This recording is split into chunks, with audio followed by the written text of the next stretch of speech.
बड़े बड़े बैनर्स और पोस्टर्स बना करके इलाकों में टांग दिए गए हैं और उस पर लिखा हुआ है कि हिंदुओं का कत्ल होगा, हिंदुओं का नरसंहार होगा और इन्हें इस देश से निकाल करके फेंक दिया जाएगा। कि कैसे वहां पर रह रहे हिंदू जो लोग थे उनके इलाकों में आग लगाने की कोशिश की गई, उनको घरों को जलाने की कोशिश की गई, उनके घरों में उनको जिंदा जलाने की कोशिश की गई। बांग्लादेश को रेडिकल इस्लामिस्ट कंट्री बनाने की तैयारी हो रही है। भारत को चारों तरफ से घेरने की यह तैयारी है। चीन है हमारे सामने, पाकिस्तान है हमारे सामने, श्रीलंका भी एक तरीके से हमारे सामने और अब बांग्लादेश भी हमारे सामने। दोस्तों, बांग्लादेश के अंदर जो माइनॉरिटीज कम्युनिटीज हैं, जो हिंदू हैं, जो बौद्ध हैं, जो क्रिश्चियंस हैं, उनके खिलाफ नरसंहार की जो भाषा है वो बढ़ती ही चली जा रही है। उनके खिलाफ नफरत पैदा करने की कोशिशें अपनी चरम सीमा पर पहुंच चुकी है और ये यूनुस भाई साहब कुछ नहीं कर पा रहे हैं। ये जो so called Nobel Peace Prize के जो विनर बने बैठे हुए हैं बांग्लादेश के अंदर, जिनकी पैराशूट लैंडिंग होकर के उनको अमेरिका से उड़ा करके बांग्लादेश भेज करके प्रधानमंत्री बनाया गया है, वो इन माइनॉरिटीज के कत्लों पर कोई जवाब नहीं दे रहे हैं, कोई बात नहीं बोल रहे हैं। और जो हिंदुओं के प्रति नफरत फैलाने की जो कड़ी है वो उस पर भी कुछ नहीं अपना जवाब दे पा रहे हैं। पूरी खबर मैं आपको बताऊंगा विस्तार से कि किस प्रकार से बड़े बड़े बैनर्स और पोस्टर्स बना करके इलाकों में टांग दिए गए हैं और उस पर लिखा हुआ है कि हिंदुओं का कत्ल होगा, हिंदुओं का नरसंहार होगा और इन्हें इस देश से निकाल करके फेंक दिया जाएगा। पूरी खबर को विस्तार से बताता हूं, उससे पहले आप मेरा परिचय जानिए। नमस्ते, मेरा नाम नीतीश ठाकुर है और आप न्यूज पेटी देखना शुरू कर चुके हैं। आप ये सबसे पहले ये खबर देखिए जिसमें लिखा हुआ है कि बांग्लादेश में सिर्फ रहेंगे मुसलमान। 2 लाख हिंदुओं और बौद्धों को नरसंहार की खुली धमकी दी गई है। सरेआम लगे बैनर्स और पोस्टर्स में बताया गया है कि इनके प्रति हम कुछ ऐसा व्यवहार करेंगे कि इनका नरसंहार करेंगे। ये वहां के मुसलमानों द्वारा, वहां के जो रेडिकल मुस्लिम्स हैं उन्होंने ये पोस्टर्स लगाए हैं। अब मजे की बात देखिए कि ये तो हमारे हिंदू भाई बहनों को वहां से भगा रहे हैं, लेकिन हम उन्हें अपने यहां करोड़ों की संख्या में शरण दे रहे हैं।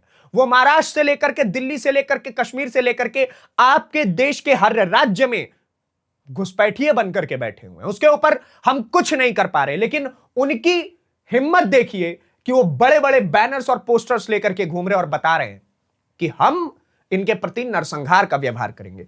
पूरी खबर मैं आपको बताता हूं। आप सबसे पहले देखिए, न्यूज 18 इंडिया की रिपोर्ट है जिसमें बताया गया है कि बांग्लादेश में हिंदुओं और बौद्धों को अब जीने का अधिकार नहीं होगा। अब तक मॉब लिंचिंग की घटनाएं एक एक करके सामने आ रही थी, लेकिन अब कट्टरपंथियों के मंसूबे इतने बुलंद हैं कि वो बैनर लगा करके नरसंहार की धमकियां दे रहे हैं और वहां की पुलिस प्रशासन कुछ नहीं कर रही है। मोहम्मद यूनुस कुछ नहीं कर रहा है, खालिदा जिया कुछ नहीं कर रही है और न जाने ऐसे कितने बड़े बड़े बड़े पॉलिटिकल लीडर्स थे जो अपने आप को बांग्लादेश का पैरोकार बताते थे। आज वो बांग्लादेश के अंदर हिंदुओं की मरती हुई जिंदगी के ऊपर कुछ नहीं बोल रहे हैं। आप अगले पन्ने पर देखिए क्या कुछ हुआ है वहां पर। बांग्लादेश में उस्मान हादी की हत्या के बाद हालात तनावपूर्ण बने हुए हैं। इस घटना के बाद से देश में हिंदू और अन्य अल्पसंख्यक समुदायों में डर बढ़ गया है। हालांकि हाल ही में दीपू चंद्र दास की कथित तौर पर फर्जी ईशनिंदा के आरोप में भीड़ द्वारा पीट पीट कर उनकी हत्या किए जाने से यह डर और गहरा हो गया है। जब से इनकी हत्या हुई दीप चंद्र दास जी की, उसके बाद से हिंदुओं के अंदर का जो डर है वो और बढ़ गया है कि अगर इनके प्रति कुछ नहीं हुआ, इन रेडिकल सोच वालों के खिलाफ कोई एक्शन नहीं हुआ, तो ये बांग्लादेश के सभी हिंदुओं को मार डालेंगे। आगे क्या कहा गया? आगे कहा गया एक ताजा घटना में चटगांव के राउजान उपजिला में एक बैनर सामने आया है। एक बैनर लगाया गया है किस इलाके में? चटगांव के राउजान इलाके में, और जिसमें हिंदू और बौद्ध समुदाय के 2 लाख लोगों को मारने की साजिश का दावा किया गया है। यह बैनर उस इलाके से बरामद हुआ है जहां मंगलवार को हिंदू समुदाय के घरों में आगजनी की गई थी। जहां पर आपने सुना होगा बीती मंगलवार को एक खबर आई थी कि कैसे वहां पर रह रहे हिंदू जो लोग थे उनके इलाकों में आग लगाने की कोशिश की गई, उनको घरों को जलाने की कोशिश की गई, उनके घरों में उनको जिंदा जलाने की कोशिश की गई। उसी इलाके में अब ये पोस्टर्स लगाए गए हैं। पुलिस की सुरक्षा कहां है? मैं ये पूछना चाहता हूं, मैं जानना चाहता हूं बांग्लादेश में रह रहे उस मोहम्मद यूनुस से कि आखिरकार आज पुलिस की सुरक्षा कहां पे है। आज जब हिंदुओं को खुलेआम पोस्टर लगा करके धमकी दी जा रही है, तो आपके प्रशासन वहां पर सतर्क क्यों नहीं है? वो वहां पर हिंदुओं की सुरक्षा के लिए क्यों नहीं खड़े हैं? मोहम्मद यूनुस इस चीज का जवाब दे, अन्यथा उनके ऊपर भी यह इल्जाम लगेगा कि उनकी बुद्धि भी रेडिकल हो चुकी है, वो भी रेडिकल इस्लामिस्ट बिहेवियर पेश कर रहे हैं और नोबेल पीस प्राइज उनको लौटा देना चाहिए। आगे आप देखिए क्या बताया गया। फिलहाल पुलिस ने बैनर को जब्त कर लिया, अब जाकर के पुलिस ने बैनर को जब्त किया है और बांग्लादेशी सम्मिलित सनातनी जागरण जोट के प्रतिनिधि कुशल वरुण चक्रवर्ती ने बताया कि उन्होंने हिंसा से पीड़ित हिंदू परिवारों से मुलाकात की है। उनके मुताबिक बैनर में लिखा था कि हिंदू और बौद्ध समुदाय को पूरी तरीके से खत्म करने की योजना बनाई गई है और इसके लिए फंडिंग भी की गई है। इस पूरे मामले में इस्लामी कट्टरपंथी तत्व उस्मान हादी की हत्या के पीछे भारत का हाथ होने का बिना सबूत का दावा कर अल्पसंख्यकों को निशाना बनाया जा रहा है। अब यह हो क्या रहा है? हिंदुओं को इतना क्यों टारगेट किया जा रहा है? उसके पीछे का कारण यह है कि इनको लगता है कि उस्मान हादी की हत्या भारत ने करवाई। और भारत में कौन रहते हैं? भारत में किसकी सरकार? भारत में किसकी सोच? हिंदुओं की। तो हिंदुओं को मारो, अपने देश में रह रहे। अरे वो तुम्हारे देश के हिंदू हैं, उनकी रक्षा तुम्हारी जिम्मेदारी बनती है, लेकिन तुम अपनी घटिया सोच थोप रहे हो, अपनी रेडिकल सोच थोप रहे हो और हिंदुओं को नरसंहार की धमकी दे रहे हो पोस्टर के जरिए। गीदड़ भपकियां, जान लेने की कोशिश।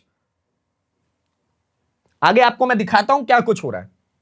अब देखिए स्थानीय मीडिया के द्वारा क्या कुछ बताया गया और पुलिस के सूत्रों के हवाले से बताया गया है कि बैनर में भड़काऊ और डराने वाली भाषा का इस्तेमाल किया गया था। हिंदू और बौद्ध समुदाय के करीब 2 लाख लोगों को मारने की साजिश का दावा किया गया है। इस पोस्टर में लिखा हुआ था कि हम 2 लाख बौद्ध और हिंदुओं को मार डालेंगे। भारत में आप देखते हैं ना कि बौद्ध अलग हैं, हिंदू अलग हैं। आप देख लीजिए, दोनों को ही टारगेट बनाया जा रहा है। इस्लामिस्ट को क्यों नहीं बनाया जा रहा है? जय भीम के नारे लगते हैं, कहां है वो नारा आज यहां पर? आगे आप देखिए, अल्पसंख्यक समुदायों के खिलाफ खुले तौर पर हिंसा की धमकी दी गई है। इलाके को साफ करने और अस्तित्व खत्म करने जैसे शब्दों का इस्तेमाल किया गया है। कहा गया है कि हम ये पूरा इलाका साफ कर देंगे जहां पर हिंदू रहते हैं, इनका अस्तित्व खत्म कर देंगे। ऐसी ऐसी भाषाओं का प्रयोग इस बैनर में, इन पोस्टर्स में किया गया है। आगे आप देखिए, संदेश का मकसद डर फैलाना और सांप्रदायिक तनाव भड़काना बताया जा रहा है और यह बैनर उसी क्षेत्र से मिला जहां मंगलवार को हिंदू समुदाय के घरों में आग लगाकर उन्हें जिंदा जलाने की कोशिश की गई थी। जहां पर आग लगाकर हिंदुओं को जिंदा जलाने की कोशिश की गई थी, जैसे तैसे करके वहां के हिंदू बचे। अब वहीं पर पोस्टर लगा दिया गया कि हम तुम्हें जान से मार देंगे, तुम्हारा अस्तित्व खत्म कर देंगे, तुम्हारा समुदाय खत्म कर देंगे, इलाका खाली कर देंगे और ऐसे ऐसे शब्द भर भर के उस पोस्टर्स में लिखे हुए थे। कोई सरकार नहीं, कोई पुलिस प्रशासन नहीं, कोई सुरक्षा व्यवस्था नहीं और हिंदुओं की जान लगातार ली जा रही है ऐसे ऐसे शब्दों का प्रयोग करके। और किसके लिए? वो जो एक नया लौंडा मर गया जो नॉर्थ ईस्ट को अलग से काटने की बात कर रहा था, उसके लिए। उस्मान हादी उस्मान पता नहीं क्या, उसके लिए इतना बहाना चल रहा है और इतना भड़काऊ शब्दों का प्रयोग किया जा रहा है हिंदुओं के लिए। आगे आप देखिए, ऐसे में पुलिस मान रही है कि बैनर और आगजनी की घटना आपस में जुड़ी हो सकती है। इस तरह से पोस्टर सिर्फ धमकी नहीं, सामूहिक हिंसा की मानसिक तैयारी की तरह है, जो अल्पसंख्यकों को मनोबल तोड़ना, उन्हें डराना जानती है। इन पोस्टर्स को इसलिए लगाया गया है ताकि अल्पसंख्यकों को डराया जा सके, वो खुद ही पलायन करना शुरू कर दे, अपना मकान बेच करके, ना बिके तो वैसे ही छोड़ करके, जैसे कश्मीर में इन्होंने किया था रेडिकल थॉट वालों ने, रेडिकल सोच वालों ने, वैसे ही ये चाहते हैं बांग्लादेश में भी हो जाए कि यहां से जितने भी हिंदू हैं उनको उठा करके ये लोग बाहर करवा दें। ये पोस्टर्स डराने और धमकाने के लिए लगाए गए। पहले इन्होंने आग लगाने की कोशिश की, अब बच गए तो क्या किया जी, पोस्टर्स लगा दो, ये डर के भाग जाएंगे। ये करने की साजिश चल रही है बांग्लादेश के अंदर और ऐसे हिंदुओं को डराया जा रहा है। एक और आप खबर देखिए, अब उन पॉइंटर्स पर नजर डालते हैं कि दिसंबर के महीने में अब तक कितने हिंदुओं की हत्याएं सामने आई है। हो चुकी है नहीं बोलूंगा मैं, सामने आई है, हुई तो न जाने कितनी है, लेकिन सामने चंद आ पाती है, उनके बारे में बताता हूं। इसमें इन्होंने लिखा हुआ है बांग्लादेश में सिर्फ दिसंबर के महीने में अब तक 4 हिंदुओं की हत्याएं सामने आई हैं। हो चुकी हैं लिख रहे हैं, लेकिन मैं सामने आए बोलूंगा। जबकि देश में हुए सत्ता परिवर्तन के दौरान लगातार हिंदुओं को टारगेट किया जा रहा है। आप सबसे पहला देखिए, जोगेश चंद्र राय को 7 दिसंबर को बेरहमी से गला रेत करके मार डाला गया। जोगेश के साथ उनकी पत्नी सपूर्णा रॉय की भी हत्या कर दी गई। दोनों का शव उनके घर के अंदर से मिला। पहली 2 हत्याएं हिंदुओं की, देख लिया आपने। अगला, 18 दिसंबर 2025 को भालुका में दीपचंद्र दास को ईशनिंदा के आरोप में लोगों ने पीट पीट करके मार डाला और शरीर को आग के हवाले कर दिया था। इस घटना ने अंतरराष्ट्रीय स्तर पर ध्यान खींचा, सबकी नजर गई इसी घटना के बाद, दीपचंद्र दास के बाद। लेकिन उससे पहले जोगेश चंद्र राय और उनकी पत्नी 2 मर्डर्स पहले ही हो चुके थे। अगला आप देखिए, इसी महीने राजबारी जिले में अमृत मंडल नामक एक हिंदू युवक को भी भीड़ ने पीट पीट करके मार डालने की खबर आई। 24 दिसंबर को देर रात उनके ऊपर अचानक हमला हुआ और उन्हें बचने तक का मौका नहीं मिला। 25 दिसंबर को उनकी मौत हो गई। 24 दिसंबर को पीट पीट करके मारने की कोशिश और 25 दिसंबर की उनकी जान चली गई। 2 शव, उससे पहले जोगेश चंद्र राय, उसके बाद दीपचंद्र दास और न जाने ऐसे कितने नाम जो आपके और मेरे सामने आते भी नहीं है। बांग्लादेश को रेडिकल इस्लामिस्ट कंट्री बनाने की तैयारी हो रही है। भारत को चारों तरफ से घेरने की यह तैयारी है। चीन है हमारे सामने, पाकिस्तान है हमारे सामने, श्रीलंका भी एक तरीके से हमारे सामने और अब बांग्लादेश भी हमारे सामने। भारत के चारों तरफ इस्लामिस्ट रेडिकल का थॉट प्रोसेस रखने वाले लोगों को खड़ा कर दो और भारत को भी गजवाए हिंद के ऊपर ले चलो। ये सोच चल रही है रेडिकल लोगों की, रेडिकल इस्लामिस्ट्स की, और ऐसे ऐसे पोस्टर्स लगा करके हिंदुओं को धमकियां दी जा रही है। आखिरकार हिंदुओं की गलती क्या है कि वो नारायण को भी पूजते हैं, वो पक्षी को भी पूजते हैं, वो सूर्य को भी पूजते हैं, वो जल को भी पूजते हैं, वो हर मनुष्य को पूजते हैं, हर मनुष्य के अंदर वो देवता मानते हैं लोगों को।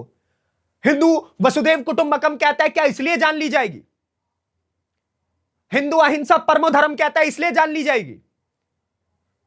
आप मुझे बताइए, हिंदुओं को छोड़ करके ऐसा और कौन सा धर्म है, ऐसा कौन सा मजहब है, या फिर ऐसा कौन सा कल्चर है जो कहता है कि वसुदेव कुटुंबकम, पूरी वसुधा पे जितने भी लोग हैं वो हमारे कुटुंब है, यानी कि इस वसुधा पे, इस पृथ्वी पे रहने वाला हर आदमी हमारे लिए मेहमान है, हमारा भाई है, हमारी बहन है, हमारे साथी हैं। और उन लोगों के ऊपर हथियार चला रहे हो तुम, जो कि अहिंसा की बात करते हैं। उनके ऊपर हथियार चला करके क्या मिलेगा? और उनको डरा करके इलाके खाली करवाओगे। और इलाका क्या होता है? हिंदू इलाका, मुस्लिम इलाका, ये कर रहे हो आप देशों में। ये कौन सा कल्चर, ये कौन सी सोच कहती है? मुझे ये समझाओ पहले तो। आप पहले उनको जलाने की कोशिश कर रहे हो, वो नहीं हट रहे हैं तो उनके घरों के बाहर पोस्टर लगा दे रहे हो कि हम तुम्हारा कत्ल कर देंगे, इलाका खाली करवा देंगे, ताकि वो लोग डर करके भाग जाएं और आप वहां पर फिर से एक रेडिकल। आप एक बात बताओ ना, मैं सिंपल सा सवाल है मेरा, जहां पे इस्लामिस्ट रहते हैं, रेडिकल इस्लामिस्ट रहते हैं, मान लीजिए वहां पे और कोई समुदाय और कोई धर्म नहीं रहता, आप तो वहां पे भी लड़ रहे हो, आप सीरिया में भी लड़ रहे हो, आप लेबनान में भी लड़ रहे हो, आप इराक में भी लड़ रहे हो, आप ईरान में भी लड़ रहे हो। इराक ईरान दोनों मुस्लिम कंट्रीज है, दोनों आपस में यूं है एकदम कट्टर तरीके से लड़ती रहती है आपस में एक दूसरे से। तो क्या मिलेगा इतना लड़ करके? मुझे ये समझाइए कि आखिरकार इतनी हिंदुओं की जान क्यों ली जाएगी और कब तक ली जाएगी? सवाल यह है। बांग्लादेश की सरकार को इसके ऊपर ध्यान देना होगा, बांग्लादेश की प्रशासन को इसके ऊपर ध्यान देना होगा, बांग्लादेश के पुलिस अधिकारियों को इसके ऊपर ध्यान देना होगा, सभी को ध्यान देना होगा, तभी बांग्लादेश के हिंदू बच पाएंगे। अन्यथा वही होगा जो कश्मीर में हुआ, वही होगा जो 24 परगना में हुआ, वही होगा जो केरला कर्नाटका में हो रहा है, वही होगा जो पंजाब में हो रहा है, और एक एक करके पूरे के पूरे देश से खाली करवा देंगे। पड़ोसी देशों से तो करवा ही रहे।